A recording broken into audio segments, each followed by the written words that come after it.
In this lecture, we're going to lay the groundwork for our last hypothesis test scenario, which is a test for a linear relationship between two variables. In sections 12.2 and 12.3, we learn about scatter plots and the regression equation, along with this statistical measure that we call a correlation coefficient. You've probably seen a scatter plot before.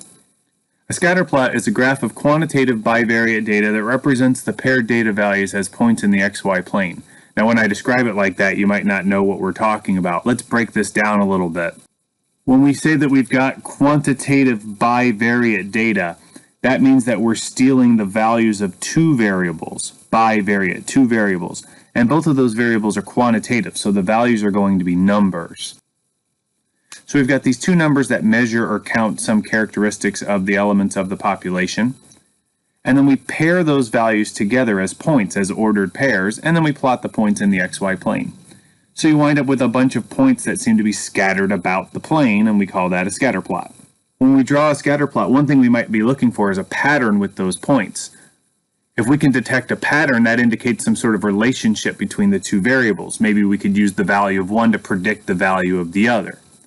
And you could look for lots of different patterns, but we are specifically interested in variables that appear to have a linear relationship, or what we call a linear correlation in our class.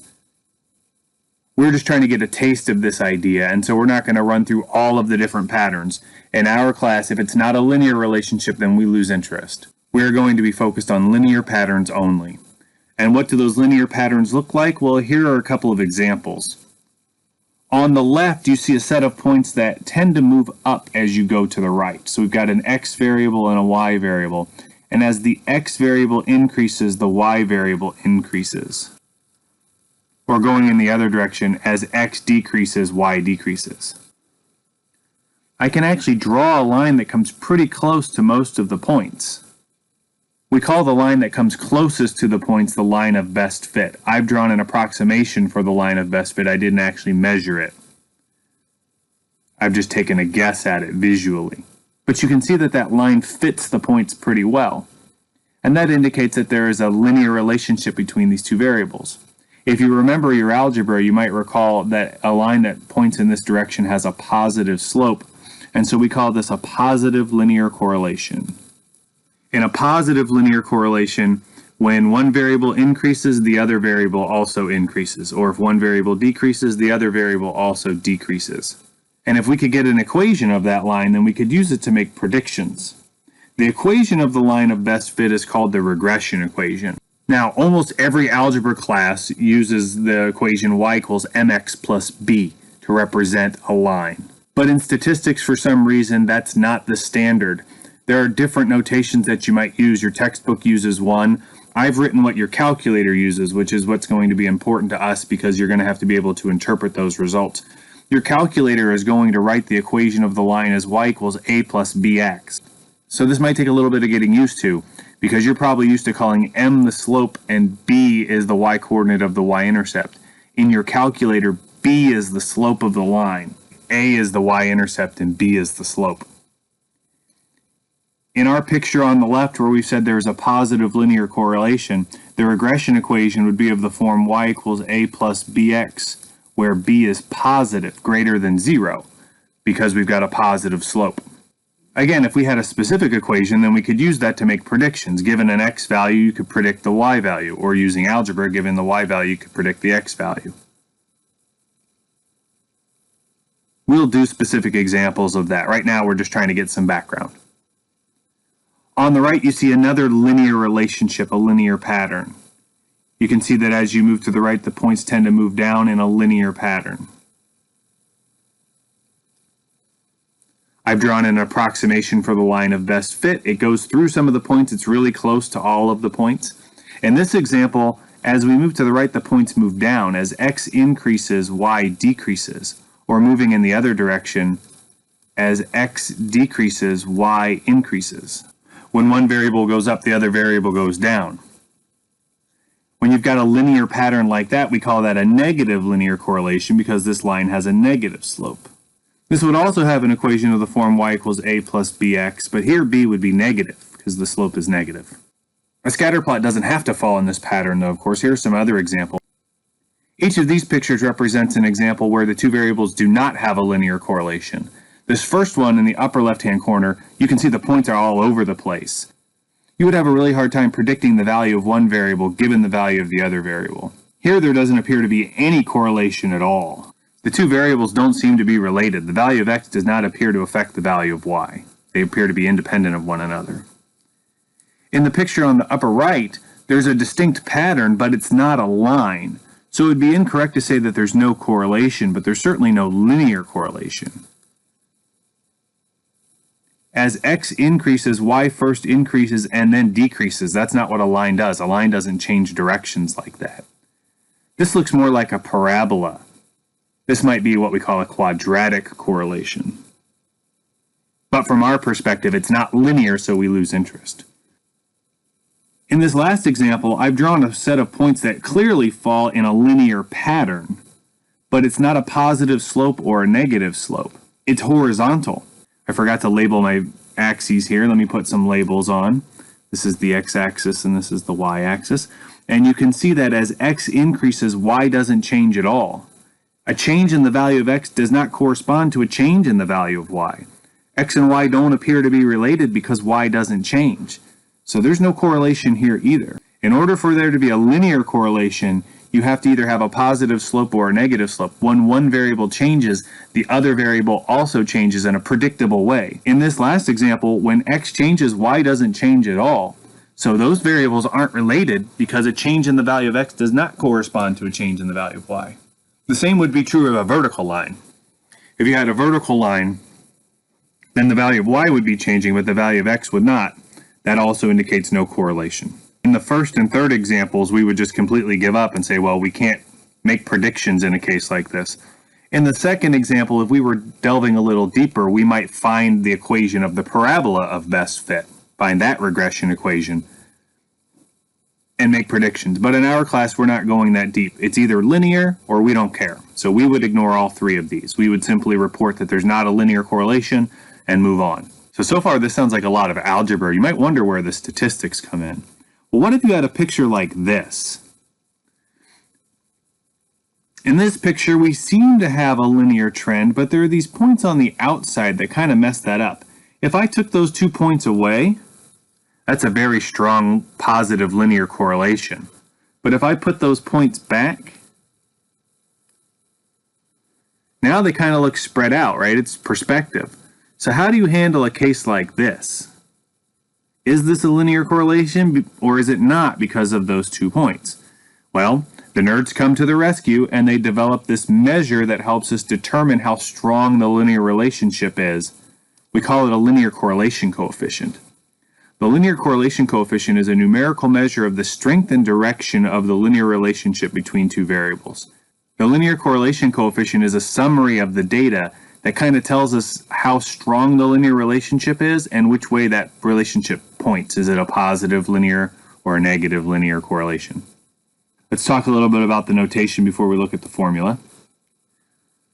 The person who wrote the paper called the linear correlation coefficient R, and so the sample linear correlation coefficient is denoted by a lowercase r. Well, as has been typical in our class, the statistic from the sample is denoted by a lowercase letter from the English alphabet. Well, the parameter from the population is denoted by a Greek letter. The population linear correlation coefficient is denoted by lowercase rho. Rho looks more like P than an R, I suppose. This is the equivalent of R in the English alphabet. You want to make sure that when you're writing things out, you use kind of a curly row, right? Because we have P values that we're going to be dealing with. When I write my P's, the tail is very straight, whereas when I write a row, it's kind of curly. See? P, row. P, row. P, P, P, row. Do you see the difference? Just make sure you can tell the difference when you write it. And so there's this equation for the linear correlation coefficient, and it, sweet sassy molassie, what is that? Yeah, that's the formula for the linear correlation coefficient. And we know what all of these symbols mean, and we could do this by hand, and we are not doing any of these by hand. We're going to learn how to get this from the calculator. I don't want you to do any of these by hand. It's not hard to do. This says multiply the coordinates together and then add all of those products, and then you multiply that by the sample size, and We could follow this formula. We're not. It's not worth our time. We're going to use the calculator to do this. But even before we get to using the calculator to get a value of R, I want to talk about how you interpret these values of R. Like when we get one, what does it mean? How do you use it? Well, here's a list of some characteristics for interpreting R. The same rules also apply to rho. Any of these that I list for R are also true for rho. The largest possible value of R is positive 1. And when you get a value of positive 1, that indicates that every point is on the same line with positive slope. We call that perfect positive linear correlation. So that's the biggest that R can be is 1, and it indicates a positive linear correlation. The smallest possible value of R is negative 1, which indicates that every point is on the same line with negative slope. We call that perfect negative linear correlation. So if the extreme values are the strongest indications of a linear correlation, then in the middle we must have no linear correlation. That's what this third one says. If R is close to 0, then there is not a strong linear relationship between the variables. So when the magnitude or the size, the absolute value of R is close to 1, that's an indication of a strong linear correlation. And when R is close to 0, then there's probably not a linear relationship between the variables. Let's look at some scatter plots and see if we could guess where R would fall. In the upper left-hand corner, we have these points that definitely don't fall exactly on the same line with positive slope, but there's a definite linear trend here. If I were to draw a line that comes close to these points, not every point could possibly fall on that line, but they're all very close. So that's an indication of a strong positive linear correlation, but not a perfect linear correlation. So here R would be close to 1. It would be a little bit smaller than 1 because 1 is the largest possible value. In the upper right-hand corner, I've got this set of points where you can see every point falls on the same line with negative slope. Looking back at our rules, if every point falls on the same line with negative slope, then the value of R is negative 1. So here R would be equal to negative 1. I know what I drew doesn't look like a line, but just shut up. I did my best. Over here, it's just a mess. The points are all over the place. There is not a linear relationship. There doesn't appear to be any relationship between these variables. I can't say that R is exactly 0, but R is at least going to be close to 0 here. There's no linear relationship in this diagram at all.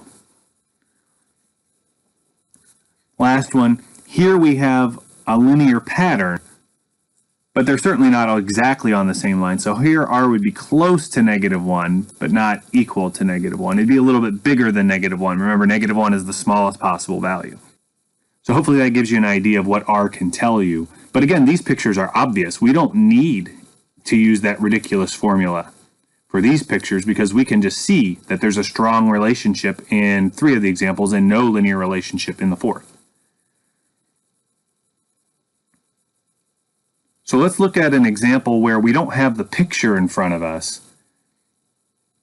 and we're going to calculate the value of R using the calculator. We're not using that formula. We're going to use the calculator.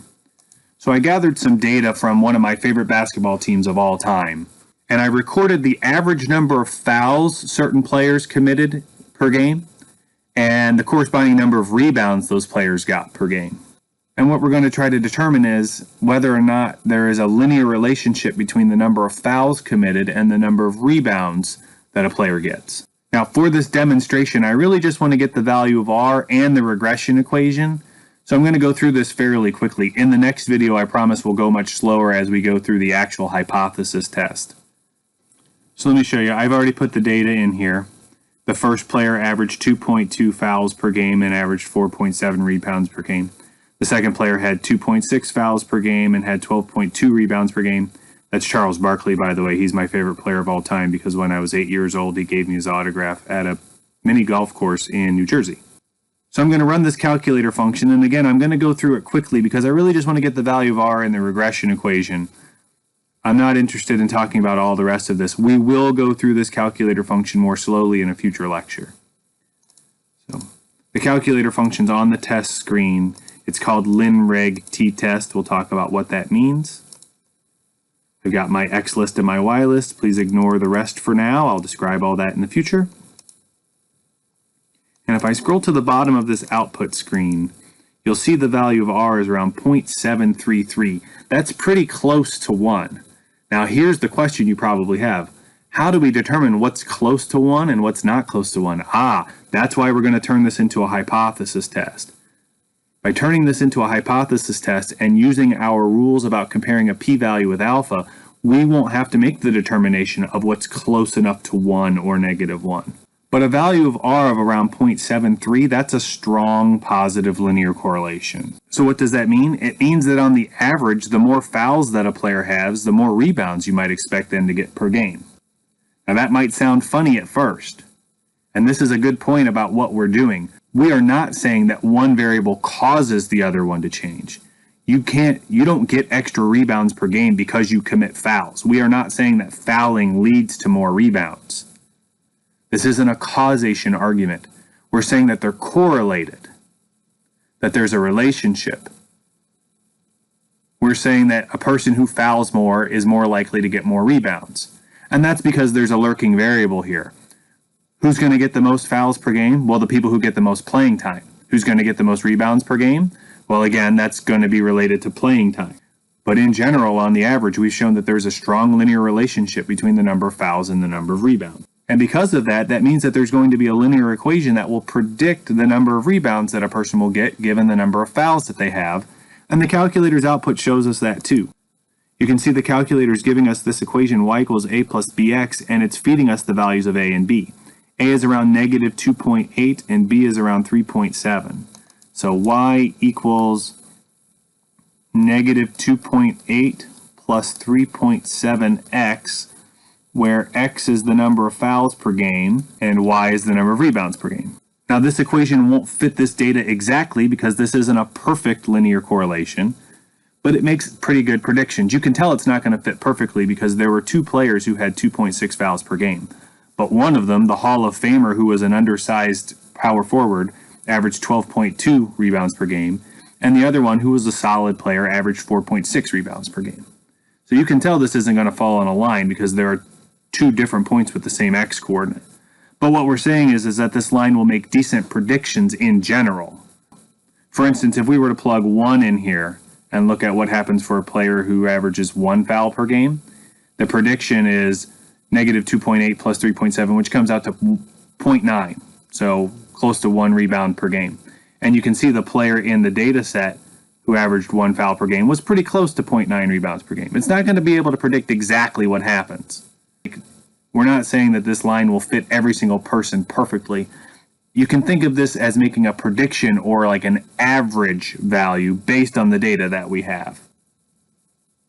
This line also can't be used very well for extreme values. Like if we put this in for a person who averaged 4 fouls per game. Well, we don't have any data on people anywhere near 4 fouls per game. And so the line's not going to be very trustworthy for making predictions on that edge. Same with somebody who never fouls. Like if there's a person who only gets into the game during garbage time and they never commit any fouls, well, this line's not going to do a good job of making a prediction for them because it's actually going to report a negative number of rebounds, which isn't a possible value. But the line isn't useful for values outside of the range that we have here. These are all things that we'll discuss in the next lecture. In this example, I just wanted to demonstrate how we would interpret a value of R and how we would get the equation of the line of best fit, the regression equation. If you're curious, here's what the scatter plot looks like. And you can see it looks like it has a really big bend in it. This is exactly why using the correlation coefficient is important. When I look at this, it almost looks like an exponential curve, some sort of bent curve. But that's because of Barkley up here ruined everything. If you take that point out, the rest of these points actually do follow a strong linear trend. You can see that as you move to the right, the points tend to move up. If we had taken Barkley's data out, our value of R would have been even bigger because this piece of the data exhibits a very strong linear relationship. But even with Barkley in there, we still get a strong linear correlation. Scatter diagrams like this are exactly why we like to have this numerical measure, because to my eye, this does not appear to be linear, but in fact it is. So we've talked about what the linear correlation coefficient is and what the regression equation is. In the next lecture, we're going to talk about how to do a hypothesis test to ask ourselves, can we extend this to the entire population? If you have any questions about the things discussed in this video, let me know.